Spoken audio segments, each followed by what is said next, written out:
네, 감사합니다. 사실 경제 관련된 것들 보면 시간 배분이 잘 안 되죠.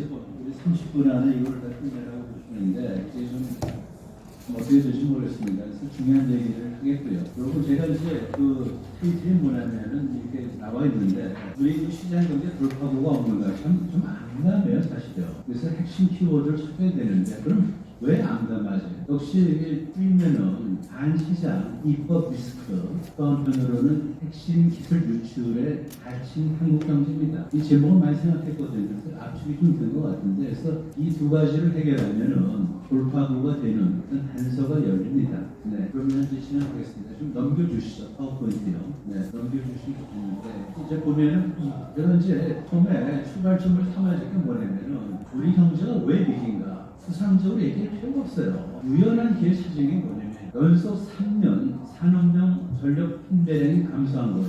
이거만큼 명징한 증거가 없어요. 전기는 다 써요. 일종의 포퓰러리티 보트입니다. 전기 안 쓰는 사람이 있어요. 그러면 가정을 빼고 산업용으로 볼 때 연속 3년간 감소했다? 이건 대단한 거예요. 여기 이제 그림 보시면은 이제 두 해를 보이는데 2025년도 1분기까지 집어넣으면은 3년 연속 감소하는 겁니다. 대단히 이례적이죠. 모든 사람이 다 쓰는 전기가 왜 3년씩이나 이렇게 왜냐면 이거는 경제 활력 저하를 얘기하는 빼박 증거다라고 얘기를 할 수 있습니다. 그 다음 넘겨주시고요. 그러면은 이거 의미가 뭐냐? 결국은 뭐냐면 잘 생각해 보세요. 공장 가동을 멈추거나 일부 설비 운영을 중단한 제조업소가 많다는 증거죠. 근데 공장 멈추면 재가동할 때 추가 비용이 발생해요. 그걸 알면서도 이거를 중단했다. 하는 뭐냐면 공기가 더 나아질 것으로 보지 않는다는 것을 또 의미합니다. 상당히 폭발적인 얘기죠. 네. 그러면은 무엇이 용광로의 불씨를 꺼뜨렸는가? 이거를 우리가 봐야 되거든요. 여기 보시면은 전기요금이 산업용이 4차례나 올랐어요. 또 여러분 알고 계셨어요. 2023년도부터 지난해까지 주택용 그런데 산업용 4차례 전기요금 인상이 있었어요. 근데 전기요금 갖고 이익을 내지는 않잖아요. 따라서 생산비를 보존하는 정도에서 한전에서 전기값을 책정을 하는데 그만큼 단가가 올라갔다 그런 얘기죠. 왜 그러냐? 탈원전을 무리하게 추진한 결과 에너지 믹스가 잘못됐고 그래서 이렇게 된 겁니다. 그러면은 에너지 가격은 원가는 구성 요소예요. 따라서 경계가 돌아가면은 제품 가격이 전가하면 돼요. 그렇죠. 그럼 뭐 구성 요소에 이게 올라갔어. 그럼 그 제품 가격이 올리면 되는데 제품 가격에 전가시킬 수 없을 정도로 대한민국의 경제는 지금 굉장히 폐악 체질이다. 그런 얘기입니다. 그렇죠. 그래서 한국 경제는 순환 자체가 여의치 못해요. 그래서 경제 활력이 크게 저산되기 때문이 될 겁니다. 그러면은 이 모든 걸 갖다가 트럼프 행정부의 관세 폭탄에 따른 수출 환경 악화로 돌릴 수 있습니까? 돌리면 양심불량이죠. 대부분 우리의 비척사유가 되는 거죠. 네. 그다음에 이제 그러면 제조업의 불씨를 꺼뜨리는 게 뭐냐? 이거를 압축하다 보면은 귀결되는 게 각종 경제 악법입니다. 각종 악법이에요. 이런 것이 다 뭡니까? 쌓여서 척회에 쌓여서 이렇게 10년 연속 전력 판매량이 줄은 겁니다. 노무현 대통령의 그 끔찍한 얘기를 제가 인용을 다시 한번 할게요. 반칙과 특권이 용납되지 다시요. 반칙과 특권이 용납되는 시대는 이미 끝나야 합니다. 이미 끝납니다. 정의가 패배하고 기회주의가 득세하는 불절된 풍토는 반드시 청산돼야 된다. 이런 얘기가 있죠. 근데 그런 쪽에서 보면은 뭐랬습니까? 더불어민주당은 당대표의 구속을 면하려 방탄 부패를 서슴지 않았고요. 민노총은 약자 코스프레를 떨면서 손해배상 원칙을 사실상 하기에 법을 조장하는 노란 공법을 통과시키려 했습니다. 네, 사실 보면 이 노란 공법 굉장히 해악적인 그런 법률이죠. 그래서 23년, 24년도에 국회 본회의를 통과했습니다. 그리고 윤석열 대통령이 두 번에 걸쳐서 제2 요건을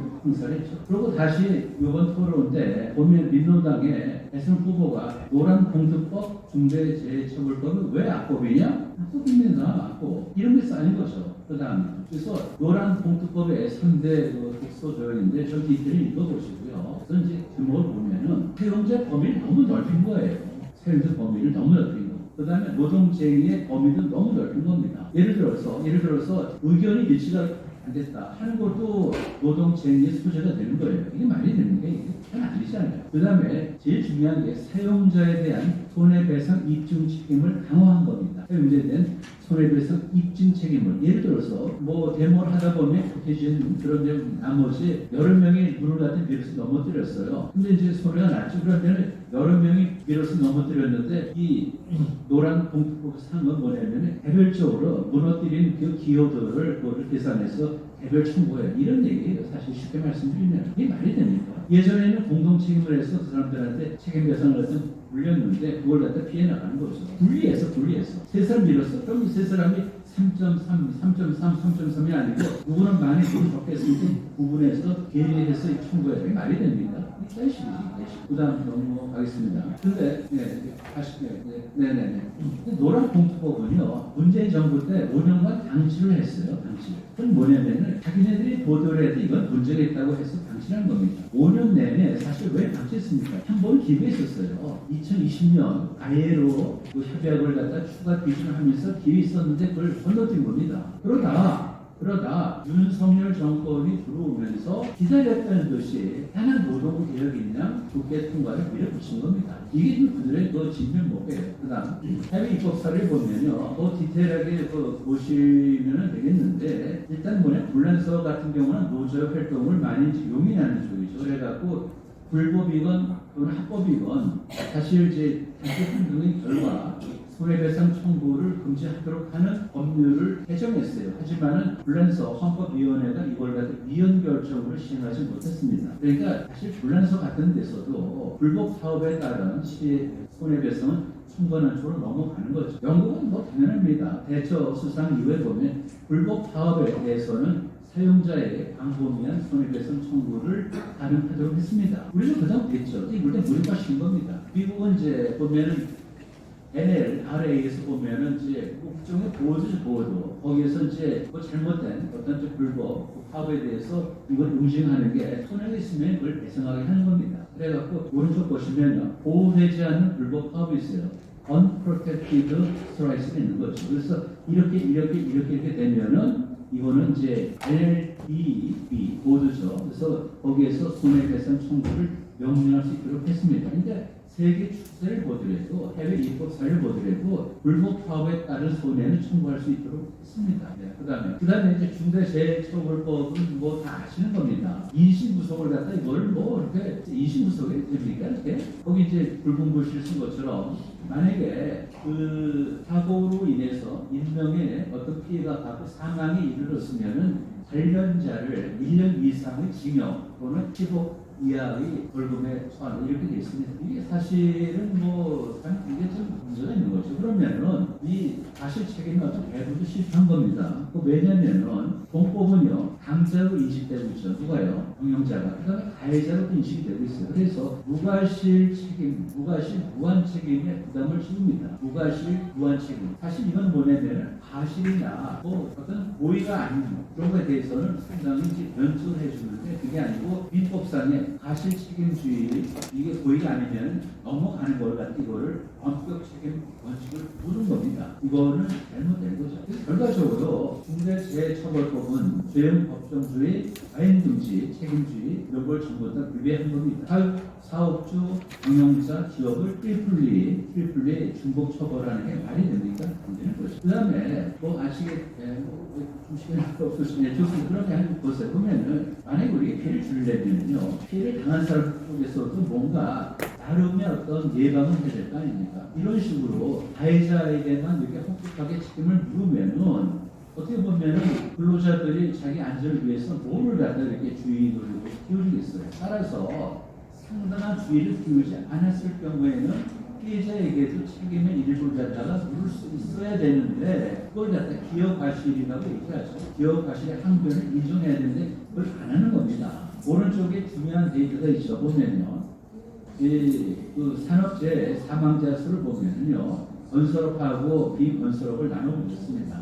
건설업은 좀 줄었어요. 그러면은 언뜻 보면은 이 중대재해처벌법이 효과가 있어서 줄은 것 같을 수도 있지만은 사실은 경기가 안 좋으면은 건설 수주가 뭐 잘 안 되죠. 그래서 주는 겁니다. 그럼 이걸 오해하지 마셔야 돼요.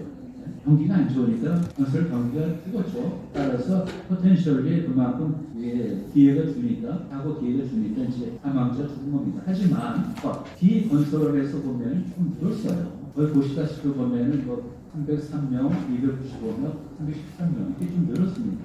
이런 걸 보면은 이게 처벌 중심으로 가서 중대재해 어떤 그런 피해자가 감소될 거다 생각하는 건 순진한 거죠. 그리고 어느 나라를 보더라도 한국만큼 최고 경영자에 대해서 직접 형사 처벌하는 나라는 매우 드뭅니다. 원시적인 거죠. 증오를 살피지 못하는 거죠. 그 다음에 그 다음에 제가 얘기하는 거에 바로 이제 핵심 기술 해외 유출인데 쭉 보시면요. 아래 붉은 글씨 되어 있죠. 지난 5년간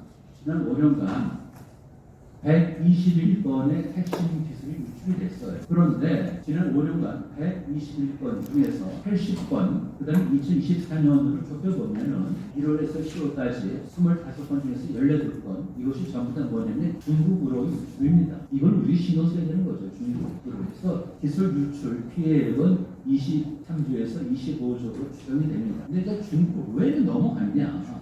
이걸 우리가 좀 봐야 됩니다. 보다 보세요. 중국으로의 기술 유출을 보시면은 하이디스 디테일은 보지 마세요. 여기서 시간이 없으니까. 일종의 뭐냐면은 이게 이제 옛날에 그 하이디스는 뭐냐 현대전자 LCD 사업부예요. 그때 기업에 이거 이제 시위를 한다는 거죠. 그러니까 이제 매각을 통해서 해외 자본 유치한다는 명분으로 이거를 중국에다가 파는 겁니다. 근데 사실 미국 같으면 이렇게 핵심 기술 갖다 이렇게 넘겨주지는 않아요. 우리 그때 너무 경솔하게 주 채권은행인 산업은행에서 이 하이디스를 갖다 중국의 BOE에다 그냥 팔았어요. 팔았는데 어떤 일이 벌어졌냐? 얼마 있다가 중국에서는 이 하이디스를 갖다 토대로 해서 LCD에서 세계 1위의 자리에 올라갑니다. 갖다 바친 거예요. 이렇게까지 할 필요가 있었을까? 참 답답한 거죠. 그 다음 두 번째, 상해 자동차도 마찬가지예요. 약간의 이제 출자를 한 겁니다. 그러니까 한 5,900억을 들여서 48.9%를 인수를 했습니다. 그래갖고 최대 주주가 됐는데, 최대 주주가 되고 나서 바로 뭐냐면은 국정감사하고 일부 언론 보도를 통해서 뭐가 드러나죠? 쌍용차가 개발한 디젤 엔진 SUV 플랫폼 이것이 그대로 중국 건설로 이전됐습니다. 그래갖고 산업자원부가 2008년에 조사했는데 유출된 기술이 당시 산업기술보호법상 국가 핵심 기술로 지정되지 않아서 형사처벌을 이루지 못했어요. 이거 얼마나 좀 답답합니까?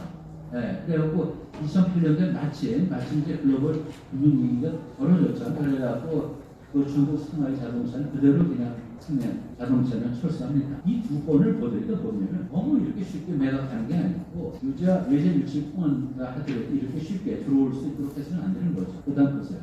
미국은 얼마나 치열하게 기술 방지 유출 노력을 했는가를 보세요. 미국의 매그나치 반도체 중국 매각을 한답니다. 해니스 반도체에서 투자가 됐는데 이게 뭐냐면 중국의 산업펀드로 넘어가는 것 이걸 갖다 미국에서 반대한 겁니다. 이 매그나칩은 뭐냐면 한국 기업이에요. 그런데 어떻게 미국에서 이거를 반대하죠? 있어요. 뭐냐면 미국 증권거래소에 상장되었다는 걸 그거를 근거를 해서 중국의 매각을 갖다가 이거를 안보상 이유로 해서 불허합니다. 미국 이렇게 해요. 미국은. 또 하나 프로토컴 미국 회사예요. 근데 이것이 싱가포르 기업 쪽으로 넘어가고요. 그러다 보니까 알게 모르게 중국 하웨이하고 협력이 강화됐어요. 그러다가 2017년도에 프로토컴이 필컴 인수를 제안합니다. 미국에서 볼 때 필컴 넘어가? 그럼 이건 뭐냐면은 5G 기술이 넘어가는 거로 판단해서 외국인 투자심의위원회가 있어요. 미국에. 거기서 이걸 거절합니다. 이런 식으로 지금 프로텍트를 하는 소리는 뭐예요? 하이디스 그냥 넘겨주고 상해 자동차도 49.8kg 들어오게 다 넘겨주고 그다음에 이렇게 되는 거 아닙니까? 그래서 산업기술은 그 안보하고 경제 번영의 핵심 자산입니다. 우리나라에서 보면 최근에 산업기술의 유출 방지 보호에 관한 법률 시행령 등등을 이걸 개정을 해서 지금 이걸 매도했는데 이렇게 보면 많이 강조하는 바와 같이 그냥 좀 프로텍트를 하는 노력을 했어요. 많이. 그래서 그다음 시간이 없다고 하시니까 그러면은 뭔가 다층적인 보호 조치가 마련된 것처럼 보이지만 사실은 처벌수를 높인 것이 지나지 않아요. 제일 미련한 게 처벌수를 높이는 거예요. 왜 이게 일어나지? 그 과정이 뭔가 그걸 분석하지 않고 처벌수만 높이면 돼요. 그게 아니잖아요, 보면. 따라서 이거는 잘못된 거죠. 앞에 말씀드린 대로 하이디스, 쌍용죄의 경우는 결국 잘못된 외제 유치가 확인된 거 아닙니까? 그렇다면 외제 유치 또는 기업 인수 합병이 가려진 부당한 기술 유출을 막을 수 있는 방안이 시행령에 담겨져야 함에도 불구하고 그렇지 못해요. 또 미국에서 부당한 기술 유출이 차단된 것은 바로 미국에 있는 외국인 투자위원회, 미국 내 이런 조직이죠. 심사 기능 덕분에요. 그렇다면은 우리 개정안은 미국 외국인 투자위원회 같은 그런 기술 유출을 막는 범국가적인 제도 장치, 게이트키퍼를 담아야 되는데 그렇지 못하고 있어요. 이게 도대체 뭡니까? 그다음 보세요. 산업부는 이제 2024년에 이게 이제 작년이죠. 그래서 5차 산업기술 유출 방지 종합계획을 쭉 마련했는데 그 중요한 게 뭐냐면 외국인이 실질적으로 지배하는 법인을 외국인으로 간주하겠다고 저는 판명했어요.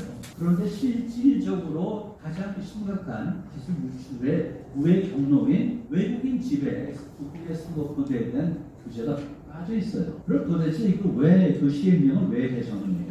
제일 중요한 건 그냥 구멍을 다 숭숭 뚫어놓고 말이죠. 이게 답답한 거죠. 이게 우리 보면은 입법 기술이 너무나 부족해요. 입법 기술이. 일단 보세요. 그래서 이제 시행령 개정안을 이제 평가하는데 그 쟁점은 뭐냐면은 기술 주권을 위협하는 법적 타각지대가 분명히 존재합니다. 기술 주권을 위협하는 법적인 타각지대 존재합니다. 두 번째, 외국인 지배 국내 산업펀드의 기술 유출에 리스크가 그대로 있어요. MBK가 그걸 이해합니다. MBK는 사실은 미국 기업인이죠. 그렇지만 한국에 설립됐다는 것처럼 해서 한국에서 기업하는 어떤 내국인하고 같은 그런 취급을 해서 이게 잘못된 거죠. 그 다음 보세요. 그 다음에 거기 하나 더 넘기시고 하나 더 넘기시고 하나 더 넘기세요.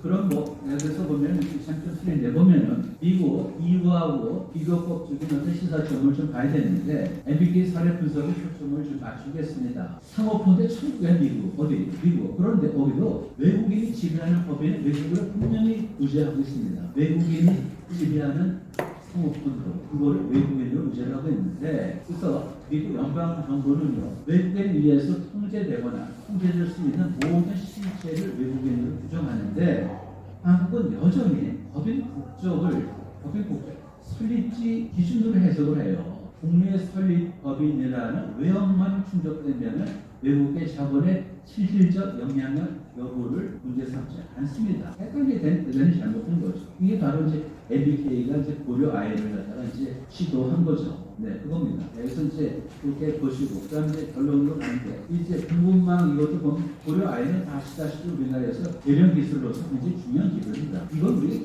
하지 못하면, 만약에 이거를 넘으면은요, MBK를 통해서 만약에 대량 기술이 있는 고려 아이는 넘어가면은 그대로 중국 자본 넘어가는 거예요. 그래서 미국에서 보면은 뭘 노력하는 거죠? 미국의 탈중국 전략이 바로 뭐냐면은 이렇게 핵심 광물의 안정적 확보를 위해서 미국 나름대로 이니셔티브를 갖고 있는 것이 바로 MSP예요. MSP.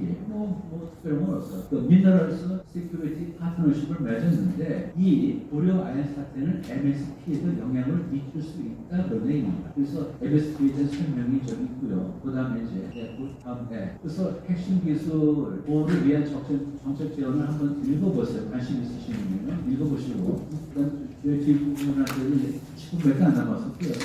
결론은 영어는 말씀드리는데 한국의 자유민주주의를 지키기 위해서는 그 물적 토대 자유시장 경제 체제를 유지하고 발전시켜야 되는 건 당연한 거죠. 그 다음에 자유민주주의 원료인 미국 등 해양 세력과 설린 관계를 유지해야 돼요. 너무 당연한 겁니다. 지정학적으로 한국은 중국을 염두에 둬야 됩니다. 역사적으로 중국은 한국에 대한 영향력을 배가하기 위해서 절치부심했어요. 중국의 6.25 전쟁 참전 동기에 순망치안이죠. 이게 참 순망치안 얼마나 건방진 대단입니까 도대체. 그 다음에 문재인 이재명의 친중주의는 사실상 정치 DNA화 되다시피 했습니다. 중국은 2001년도에 미국의 알선으로 WTO에 이제 가입했는데 중국은 가짜 무역 체제 편입에도 불구하고 지적 재산권 침해, 외국 기업 기술 도용, 특외업 불법 복제 등에 대해서 옛날 관행을 지금도 불식하지 못하고 있어요. 그래서 중국의 WTO 가입은 제도적 편입의 관점에서는 성공했지만은 질서 유지자로서의 역할을 반드시 하는 겁니다. 따라서 우리는 중국 굉장히 염두에 두고 경계를 해야 되는 것이다. 그다음 또 하나, 미국과 중국은 패권국가, 추격국에 피할 수 없는 TDD에서 함께 빠져 있죠. 중국하고 미국은요, 경제 규모의 전쟁만 벌이는 건 아니에요. 중국 특색 사회주의, 중국 몽에 함몰되는 한 서방 세계와의 안에 콘스탄트가 됩니다.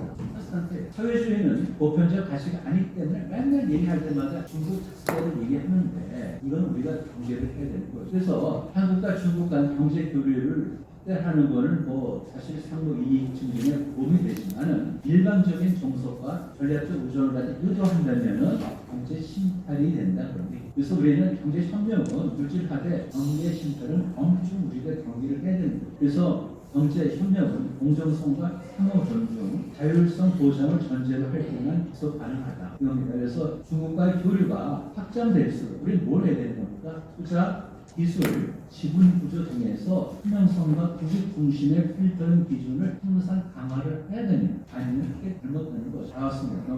그래서 단중일 필요는 없어요. 하지만 굳이 왜 친중이냐? 한미일로 대표되는 해양 세력의 이름이 되느냐, 아니면 북중로로 대표되는 대륙 세력의 이름이 되느냐? 이 선택에서 응당 당연히 우리의 선택은 전자열애되는 거죠. 전자열애되는 거죠. 그래서 아까 말씀드린 대로 자유민주주의, 시장경제 원류인 서방하고 우리가 설립관계를 맺고 중국과 견제를 우리가 유지해야 된다는 겁니다. 그래서 중국과의 경제 교류는 강화하되 경제 침탈을 늘 엄중 경계해야 된다. 이렇게 말씀드리면서 발표회를 마치겠습니다. 네, 감사합니다. 네, 고맙습니다. 조동근 박사님은 이제 서울대 졸업하시고 신시내티 대학에서 박사를 하시고 마른사회 시민의 공동 대표를 맡고 계시는데 이제 그 각종 경제 악법들이 많은데 특히 중국으로의 기술 유출이 심각하다는 것과 대응 방안에 대해서 정책적 지원을 시간이 사실상 약속된 시간은 5분밖에 남지 않았고 발표가 하나 남았고 또 토론하실 분이 3분이나 그래서 10분간 더 연장해서 40분에는 또 국회 식당에 점심하러 가야 되는 상황. 그래서 짧게 핵심만 발표해 주시고 토론해 주실 다시 한번 부탁드리겠습니다. 이번 발표는 한국 경제 재반전을 위한 기업 규제 혁파 방안이라는 주제로 최준선 성균관대 법학 전문대학원 교수님께서 박수로 환영합니다.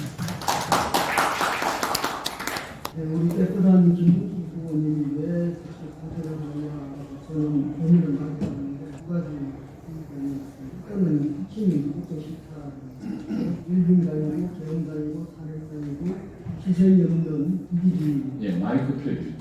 이기주의, 희생이 없는 이기주의 진단이라고 생각합니다. 그리고 내란당은 프레임 인연이고 포획이고 그리고 이제 또 경제적으로 비평등, 극단적인 비평등이 생기는 생각합니다. 근데 또 그 외에도 가짜뉴스가 상당히 좀 많은 영향을 미치는 것 같습니다. 이제 금년 2025년 7월에 일본 대지진이 난다고 난리 납니다. 그게 사실 보면 내가 본 미래 완전 반대라는 만화에 나오는 이야기를 그냥 그걸 가지고 사람들 믿고서 그것도 일본에 가면 일본이 훨씬 더 한국보다 여행 가성비가 싸다라고 하는데 또 거짓말이거든요. 일본은 3박 4일 가면 113만 6천 원이는데 제주도 가면 50여 8천원밖에 안 되고요. 그러니까 이런 가짜 뉴스들이 너무 문제가 아닌가 싶습니다. 다음 보면 한국 경제 규제개혁 외에는 방법이 없습니다. 규제개혁은 두 가지가 있는데 하나는 일단 규제 기관 수를 빼고 그다음에 규제 자체를 밀레이 대통령은 물가를 300%에서 40%확 줄였어요. 공무원 수를 왕창 감소를 시켰습니다. 한국은 지금 120만 명의 연간 50% 인건만 이런 나라에서 어떻게 경제 기준이 일어나겠습니까? 일론 머스크도 마찬가지입니다. 일론 머스크는 앞으로 안 넘어가셔야 됩니다. 안 넘어가고 예, 그 일론 머스크 그다음 또 페이지요. 예, 일론 머스크가 트럼프한테 4천억을 가져갔었습니다. 그리고 150일간만 재직을 했는데 원래는 130일만 해야 되는데 150일간. 근데 자신의 이권은 충분히 실제 챙겼어요. 뭐 테슬라, 스페이스 X, 뭐 뉴럴링크 이런 거 모든 규제를 다 자기한테 대서 다 했습니다. 기업 규제 40건 이상 고사 규제 전부 다 면제받았어요. 그러니까 확실하게 챙긴 것 같습니다. 그 다음 페이지 보면 이제 규제 핵심 아까 말한 것처럼 규제 기관수를 축소해야 되고 규제 자체를 축소해야 된다는 거지. 그럼 기관수는 뭐를 해야 되느냐? 저는 공개거래위원회 이거를 왕창 축소해야 된다고 보고 국민적 수탁자 책임위원회라든지 여성가족부라든지 뭐 공수처라든지 이런 거 빨리 없애야 되지 않겠느냐라고 생각합니다. 대표적인 계기로서 공개거래위원회 원래 공개거래보다는 대기업 구식법으로 작동을 해가지고 이 국가를 완전 발목을 잡는 그런 양상입니다. 다음 이거 넘어가겠습니다.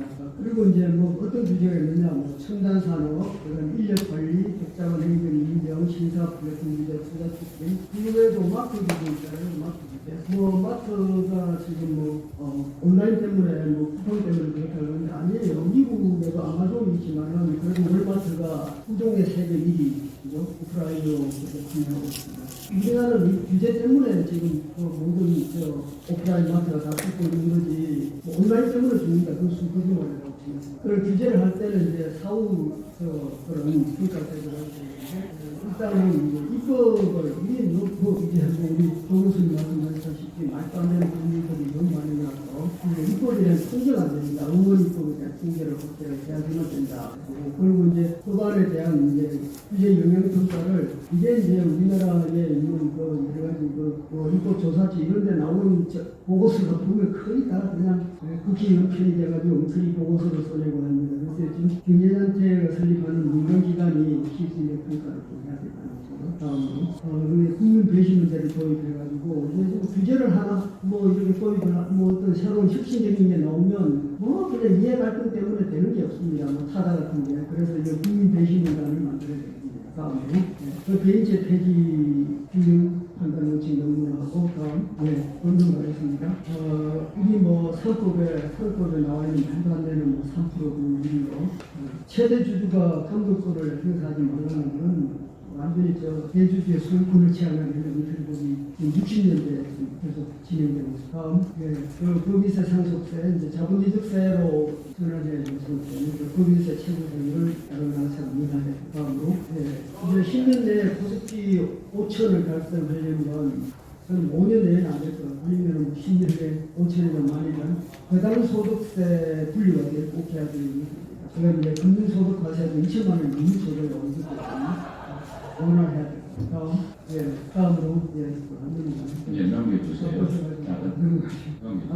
그래서 이제 이 지금 전기 투자자를 우대해야 돼가지고 프랑스에서 실시하고 있는 2년 이상 전기 투자자에게 의료권을 부여시키는 체류 보증제도가 좀 됐어요. 다음 주식 이원 보상제도 알레수라는 게 있어요. 이것을 주주한테 그러니까 현금으로 주지 말고 주식으로 줘야 퇴직 때까지 자기 주식 주가가 오르면 왕창 챙겨갈 수 있게 이런 좀 제도를 도입할 수 된다. 그러려면 상법을 바꿔야 되고 세법을 바꿔야. 다음 이제 AI에 대해서 뭐 이제 이준석 대표가 이재명 대표한테 물어봤는데 뭐 어떻게 투자할 거냐 했는데 뭐 그렇게 되더라고요. 이거는 한국은 제조 AI에 집중해야 됩니다. 제조 분야의 AI를 적용시켜가지고 우리는 딴 게 필요 없어요. 제조 강국이기 때문에 제조시키고. 그럼 이제 이게 또 다음 페이지. 특히 이제 중요한 것은 두 가지입니다. 전기하고 AI PC 데이터 센터입니다. 데이터 센터 이거를 확실하게 만들고 이제 지금 중국은 우주선을 쏘아서 우주 데이터 센터를 만들었어요. 대단한 나라입니다.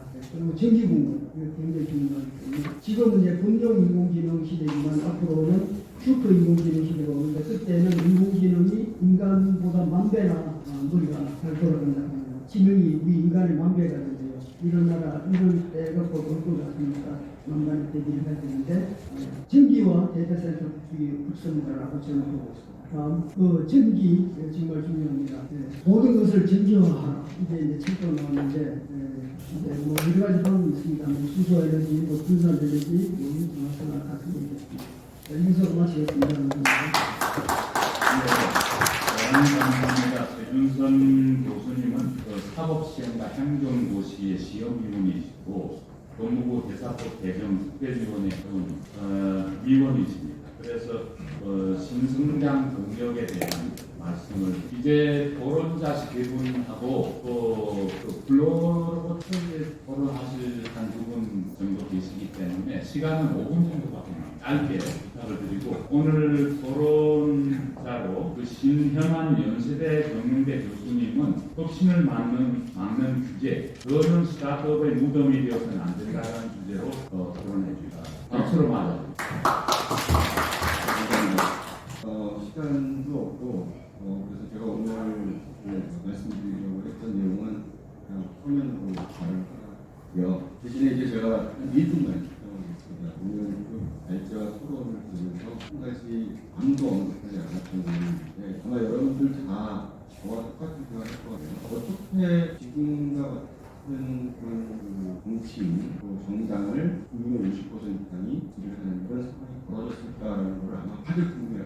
저는 10년 전부터 이 생각을 했었는데 우리나라의 비정규직이라는 게 굉장히 큰 문제가 될 거다라고 생각을 해요. 그래서 어떻게 시작이 가다가 다시 숫자를 한번 살펴봤더니 우리나라의 지금 비정규직이 800만이 넘어서 800만이 넘어서 사실은 이제 근로자 수 2천만의 40%가 이런 인구가 이제 비정규직이다. 또 비경제활동 인구가 400만이 비경제활동 인구가 400만. 그래서 비정규직과 비경제활동 인구를 합치면 1,200만이고요. 이 1,200만에 곱하기 2만 해도 1,400만이에요. 저희 유권자 수가 4,400만인데 4,400만 유권자의 반 이상이 비경제활동이고 또는 비정규직에 해당한다. 이 얘기는 뭘 의미하는 거냐면 여러분 다 잘 아시지만 6.25를 우리가 잘 넘길 수 있었던 이유가 이승만 대통령의 농지개혁이라고 이건 뭐냐면 결국은 그 당시에 대다수의 인구가 농민이었고 그 농민들이 자기 것을 가졌다는 것 때문에 공산주의 전체주의를 부정했던 겁니다. 그래서 남한이 결국은 이 판문을 밀어낼 수 있었던 원동력이 됐던 겁니다. 그런데 지금 현재 상황, 비정규직과 비경제활동 인구가 과반을 넘는 이 상황이 바로 우리가 다시 한번 농지개혁이 필요한 시대가 왔다라는 생각이 듭니다. 비정규직 없애야 되고요. 비경제활동 인구 줄여야 됩니다. 그거를 우리 기업들이 열심히 주지 않으면 우리나라는 절대 지금의 전체주의를 주장하는 이 정치인들과 정당을 이룰 수 없습니다. 제가 말씀드리고 싶었던 데 네, 정말 죄송하고 감사합니다. 우리 그 신현환 연대 교수님은 오하이오 스테이트에서 석학을 하십니다. 석학이고 대표적인 규제 사례 10가지를 정리해 주셔서 많은 공부가 되어서 감사드립니다. 이어서 자유시장 경제의 회복과 혁신 재설계라는 주제와 포퓰리즘의 경과 중국식 전략의 이중 교훈이라는 부제로 최성진 한양대 경영대 교수님께서 토론해 주셔서 감사합니다. 박수로 환영합니다. 저도 내용을 다 얘기하지 않고요. 제가 생각하고 있는 몇 가지만 말씀드리도록 하겠습니다. 신 교수님 말씀하신 것처럼 이승만 정권 시대에도 피난 과정에서도 이승만 정부가 선거 총선을 치렀고요. 그다음에 사유재산을 포기하지 않는 원칙을 지켜주셨습니다. 그리고 박정희 대통령도 그 많은 혼란과 정치적인 불안을 속에서도 새마을운동과 기업을 지원하면서 잘하는 기업과 열심히 하는 기업에게 더 많은 자원을 몰아주고 경쟁을 촉진하는 원칙을 지켰기 때문에 우리나라의 경제적 발전의 토대가 된 것이라 생각이 됩니다. 제가 내용에 적은 거는 포퓰리즘적인 성향이 굉장한 부담성과 불확실성, 기업의 혁신을 저해하는 요소로 작용한다는 것을 최근에 많은 연구를 통해서 발견할 수가 있는데요. 제가 안타깝게 생각하는 것은 이 보수 정권 안에서도 원칙에 원칙을 포기하고 포퓰리즘 성향을 지님으로써 많은 유권자들이 보수의 지지를 떠나는 그런 현상을 발견할 수가 있었습니다. 대표적으로 제가 생각하는 것은 대학 정책이고요. 2021년 이명박 정권 시대에 시민단체의 그 반값등록금 정책에 굴복을 해서 대학을 포퓰리즘의 장 그리고 사회주의 장으로 만들어버린 게 벌써 15년이 넘었습니다. 저희가 기대했던 거는 이제 윤석열 정부에서 그런 것들을 좀 많이 개선해주고 대학의 자율성, 경쟁, 그다음 수월성 교육을 복구를 시켜달라는 그런 요구를 많이 했는데 현 정부에서도 특별한 대안을 내놓지 못하고 이거는 김문수 후보도 마찬가지로 특별한 얘기를 안 하고 계십니다. 이러한 원칙을 포기한 것 그리고 표를 좀 더 얻겠다고 포퓰리즘이나 사회주의적 정책에 대해서 목소리를 내지 못한 것이 현 보수주의의 위기라 생각이 되고 그런 것들이 현재 어려움을 초래했다고 생각이 됩니다. 오히려 사회주의로 평가되고 독재로 평가되는 중국이 최근에 제가 가보니까 엄청나게 소월성 교육, 엘리트 교육 그 다음에 잘하는 자들에게 자원을 몰아주는 그러한 아주 무지막지한 그런 정책을 펴는 걸 발견하고 굉장히 아이러니를 느꼈어요. 저희가 바닥에서 다시 시작하자는 것은 이런 포퓰리즘을 배격하고 원칙에서 다시 돌아가야 된다. 그게 보수주의적 가치와 시장 경제 원칙이라 생각하면서 마치도록. 네, 감사합니다. 최정진 안양대 경영대 교수님은 사실 많은 분들이 미국에서 석박하셨지만 국경대 경영대학원에서 전략경영 박사를 하시는 중국 관계 전문가이셔서 중국에 관한 여러 가지 그 교훈과 경계해야 될 점 이런 위주로 잘 정리해 주셔서 감사드리고요. 마지막 이제 토론자로 자유시민교육연구원 민동환 청년의 토론이 있겠습니다. 감사합니다. 네, 감사합니다. 네, 박수로 격려해 짧게 하겠습니다. 저희 대한민국은 원래 원조를 받던 국가에서 이제 원조를 하는 국가로 성장을 했는데 저는 거기에 뒷받침이 되었던 게 자유민주주의와 시장 경제라고 생각을 합니다. 이 자유의 소중함을 알고 이 가치를 알고 우리 선조들이 노력을 해줬기 때문에 이런 발전이 있었다고 생각을 합니다. 하지만 지금의 대한민국의 많은 세대들도 그렇고 그리고 특히 청년들은 이 자유의 소중함을 느꼈습니다. 너무나도 당연한 것이고 이게 없어도 된다라고 생각을 합니다. 그렇기 때문에 자신들의 이권을 위해서 또 남의 돈을 뺏어보는 포퓰리즘 정책을 위해서는 자신들의 자유를 얼마든지 내줄 수 있는 그런 사람들이 되었습니다. 자신들이 직접 노예비를 선택하고 있는 것입니다. 그래서 이러한 모습을 보면서 정말 교육이 중요하구나라고 생각이 많이 들었습니다. 그래서 오늘 세미나에 와서 이렇게 많은 교수님들, 전문가분들의 이야기를 듣고 함께 공부할 수 있어서 정말 영광이었고 또 여기에 오신 많은 분들이 또 대한민국의 자유를 위해서 시장 경제를 위해서 많은 노력을 해주고 있다는 것에 감사함을 느꼈습니다. 네, 이상으로 마무리하겠습니다. 감사합니다. 네, 감사합니다. 이어서 짧게 미국 체제 중인데도 불구하고 이 행사를 위해서 미국에서 오신 임원식 교수님하고 우리 여기에 참여해 주신 김춘수 장군님 두 분님께서 짧게 말씀 좀 하시겠습니다. 임원식 교수님 박수로 환영합니다. 마이크 예, 오늘 정말 이 자리에 원래 참석을 하셔야 될 대상을 묻고 참석 안 해도 될 분이 다 온 것 같습니다. 사실상 아시다시피 오늘 저녁에 마지막 TV 토론인데 여기에 정말 에피서를 던져줄 수 있는 것. 지난번에 우리 선거단에 김문수가 이재명한테 진짜 대한민국이 뭔가 국민 주권 이런 거에서 마침 지난번 2차 때 해서 이재명이가 버벅거리는 그 모습을 보니까 정말 됐는데 예를 들어서 베이식은 커피 그 다음에 호텔 경제론 이런 거 해서 콕콕 찍어줄 수 있는 이런 내용이 좀 정리가 돼서 이렇게 전문가 교수님들 이런 분들이 이런 학술적으로 말고 이런 걸 던져줘서 고지가 바로 적인데 바로 며칠 후에 돌격할 수 있는 이런 거를 제시해주면 대단히 유익한 전선이 우상향 급진전할 수 있는 기회가 되지 않을까 하는 겁니다.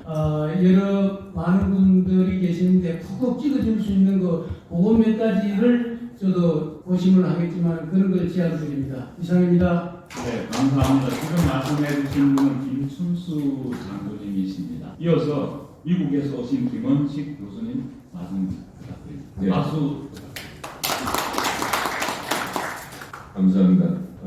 오늘 신선하고 그다음에 시민 발제 토론을 듣고 대단히 반갑다는 말씀드리고 싶고요.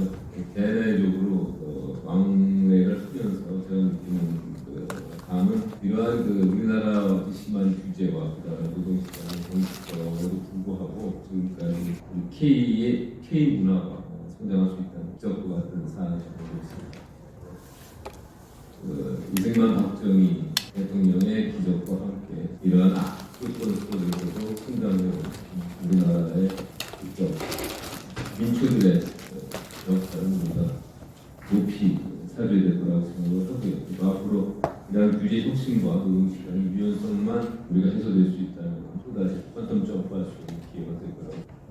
좀 정치적인 그 코멘트는 제가 더 상당히 깊이라는 입장인데, 그 민족주의와 국가주의는 분명히 구분을 해야 될 겁니다.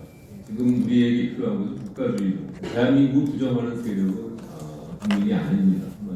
그 좌파의 핵심은 소위 민족주의라는 개념인데요. 민족주의라는 혈통주의고, 앞으로 우리가 대한민국이 살아가고 있는 민족주의가 아니라 국가주의고, 특히 이제 미국 같은 경우에서 패트리어티즘, 애국주의, 국가에 조금이라도 피해가 가는 어떠한 인적 자원, 행각 이런 것들을 철저하게 규제하고 문제를 해결하지 않으면 국가는 더 이상 최근에 트럼프의 생각들 모두 공감하는 건 아니지만 국가주의를 우리가 지켜나가지 않으면 대한민국은 성장할 수 없다는 말씀을 다시 한번 감사합니다. 네, 감사합니다. 시간 관계상 그 자유민주주의하고 시장경제 발전과 참여자 여러분의 그 가정, 사회, 행복한 나라를 만들기 위한 다짐의 박수 한번 하시고.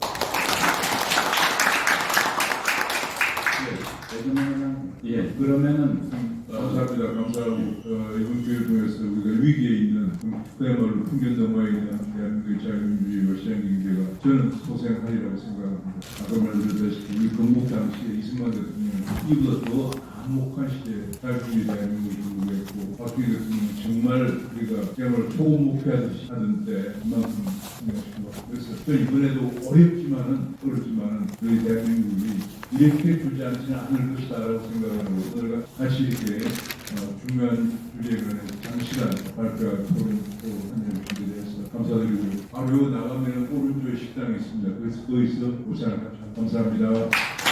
감사합니다. 인사는 모두 마치겠습니다.